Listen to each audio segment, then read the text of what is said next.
来个镜头锁登来台湾，来看台中有一个59岁乡亲，体重是100外公斤，嘛有3悬的问题。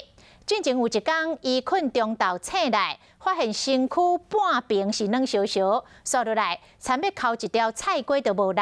这个太太知觉就讲伊中风了，赶紧甲送急诊，原来是困醒后的脑中风，紧急来动刀救回一条命。 医生讲，这个脑中风有1/5是属于困醒后的脑中风，因为拢是伫咧困的时阵来发生的，所以大多数的患者较袂去注意到，嘛因为安尼去误着就医。祝你生日快乐！医护人员送家两个庆祝伊手术后的重生，这个男性是进前困中昼，一个精神发现讲正手无力，想要扣一个菜瓜都无摘掉。 困中了起来，他想要空空啊。行走什么讲话都还 OK 啦，就是只有右手说空空啦。我不敢让他知道，他会激动。我说赶快去医院了。医生诊断后确定是困醒后的脑中风，随加手术。这个男性是唔但救回一命，而且几工后，脚甲手甲面的功能拢恢复啊。咱即摆行一条线，会较困难的哦。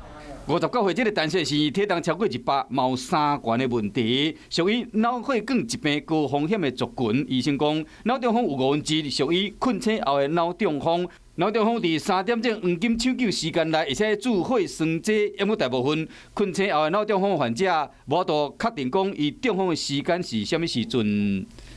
中风时间不确定，所以这个治疗是没有办法进行的。